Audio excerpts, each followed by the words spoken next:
What's going on, everybody? Welcome to Inside the Horseshoe. My name is Matt, and today is my sixth and final Colts Mock Draft. I am so excited to get this one, man. I can't believe we're only 2 days away from the Colts making their first selection, but here we are.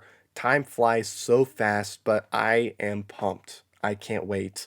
Now, this mock draft will be round two all the way to round seven. Every single round the Colts select in, that's what we're covering in a mock draft. No trades will be in this mock draft, like always.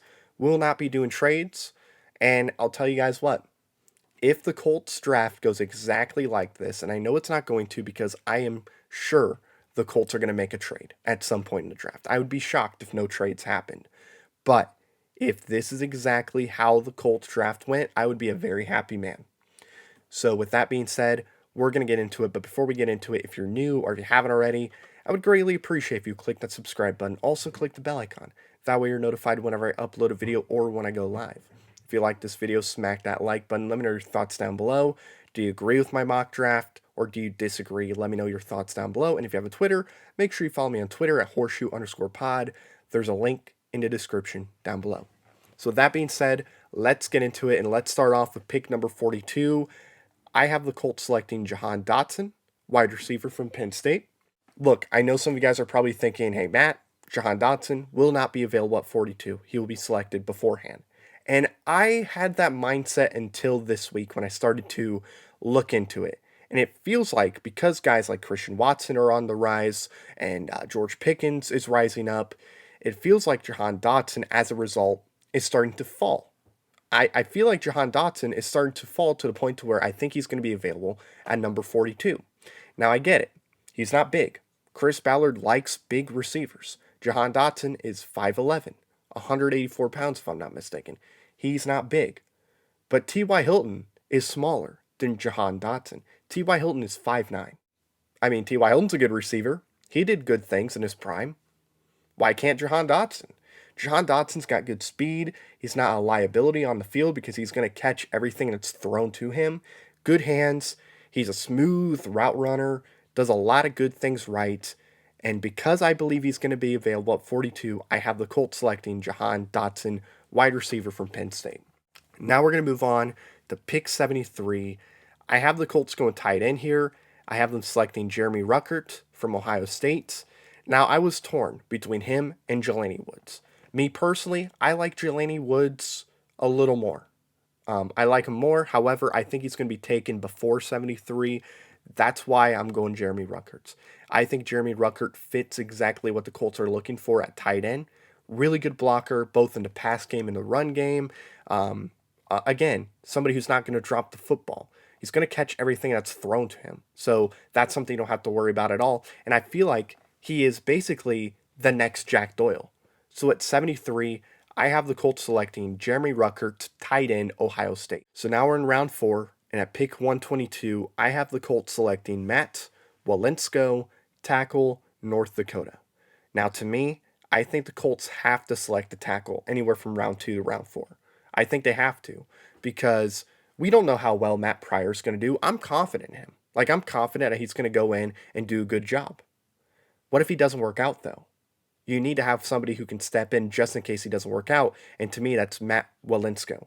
Matt Walensko is a really good run blocker. And when you're a team that has Jonathan Taylor on there and you're going to run your offense through Jonathan Taylor, you need to have a good run blocker at left tackle. And that's Matt Walensko. And he's also a really good pass blocker, too. Allowed, I think, 8 pressures in total in 2021. Allowed no sacks and maybe a quarterback hit at the most. Matt Walensko is a very good left tackle, and I think he's going to develop into a nice left tackle for this team. So at pick 122, I have the Colts selecting Matt Walensko, tackle, North Dakota. So now we're going to move on to round 5. This is where those depth pieces come in, the special teamers, they come in, all that good stuff. So at 159, I have the Colts selecting Bo Melton, wide receiver from Rutgers. Bo Melton, I think, is somebody that could develop into a nice number 4 or number 3 option for your team.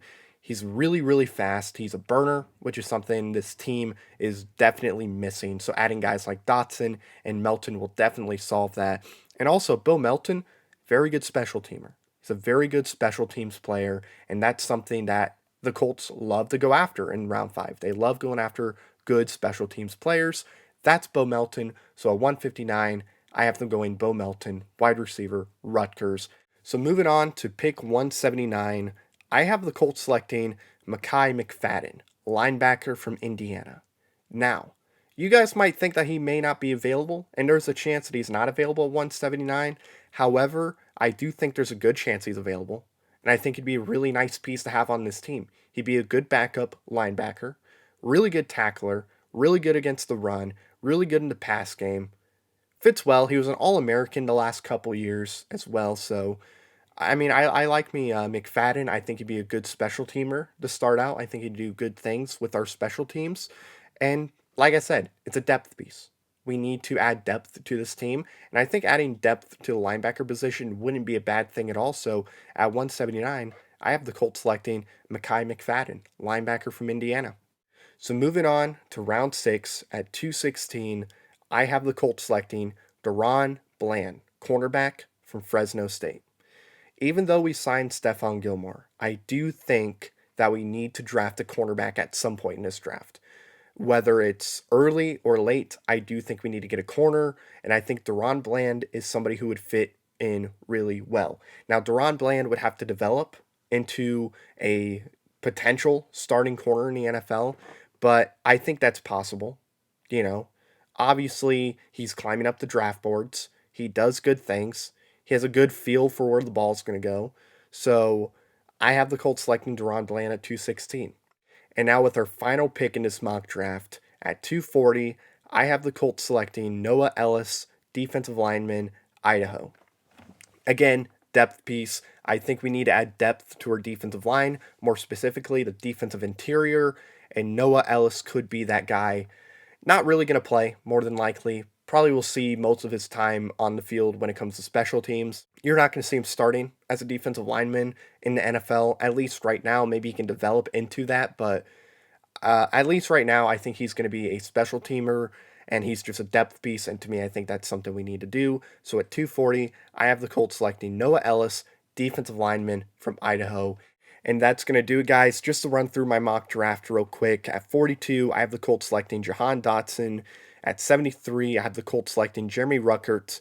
At 122, I have the Colts selecting Matt Walensko. At 159, I have the Colts selecting Bo Melton. At 179, I have the Colts selecting Mekhi McFadden. At 216, I have the Colts selecting Deron Bland. And at 240, I have the Colts selecting Noah Ellis. And thank you so much for watching this video. If you're new or you haven't already, I would greatly appreciate if you would click that subscribe button. Also click the bell icon. That way you're notified whenever I upload a video or when I go live. If you like this video, smack that like button. Let me know your thoughts down below. Do you agree with my mock draft or do you disagree? Let me know in the comments. And if you have a Twitter, make sure you follow me on Twitter at horseshoe_pod. There's a link in the description down below. So thank you very much for watching. I've been Matt, Bleed Blue, and we'll see you next time. Bye-bye. Thank you very much for watching this video. If you like it, make sure you watch one of these other 2 videos. They're cool. Also, if you're new, please click the subscribe button as well as the bell icon. I greatly appreciate your support.